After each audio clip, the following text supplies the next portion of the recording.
Bienvenue à Nyoto Show. Avez-vous déjà entendu parler d'Aminata Traoré?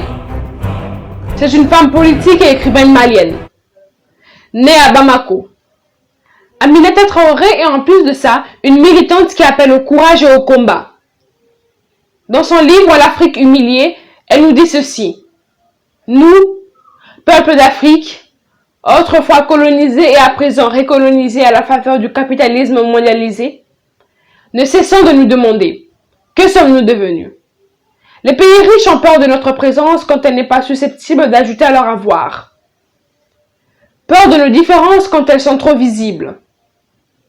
Inutile, les nouveaux naufragés entassés sur des embarcations de fortune. Supposés le conduire vers la terre ferme de l'Europe. Invisible, le désespéré qui traverse l'enfer du désert. Indésirable, ceux qui, menottes aux poignets, sont reconduits de leur pays d'origine. Mais l'humiliation du continent africain ne réside pas uniquement de la violence, à laquelle l'Occident nous a habitués.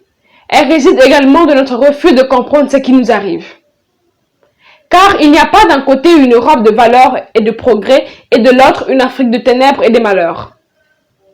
Cette vision, que certains d'entre nous ont tendance à intérioriser, vole en éclats dès l'instant où l'on touche du doigt le mécanisme de la domination, de la paupérisation et de l'exclusion. Le défi auquel nous faisons face aujourd'hui, c'est d'imaginer des perspectives d'avenir centrées sur les êtres humains.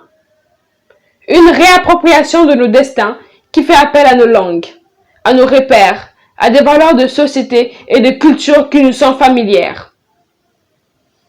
Laissez-moi vous dire une chose.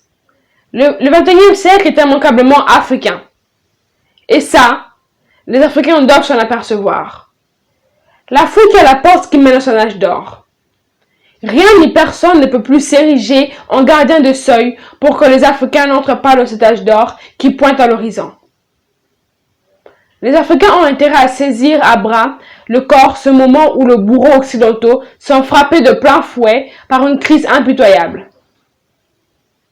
C'est une occasion en or pour le continent africain de tourner le dos à l'Occident et de se frayer son propre chemin selon les valeurs dignes de l'Afrique. Il faut que les Africains profitent du fait que l'Europe soit en crise et en perdition pour se réinventer de solutions d'existence conformes à l'esprit de communauté traditionnelle. C'était Lady Congo à partir de Kinshasa. Peace and love, on est ensemble.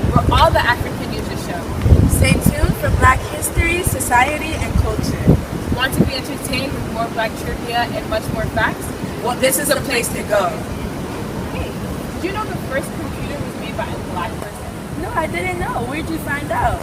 Congolese Solo, where you can find more information like this and much more. Make sure to check out the Your Space section, where you can put your own publications, events, ads, and even your thoughts. Want more information? Go to www.congolisolo.net. Congolese Solo forever.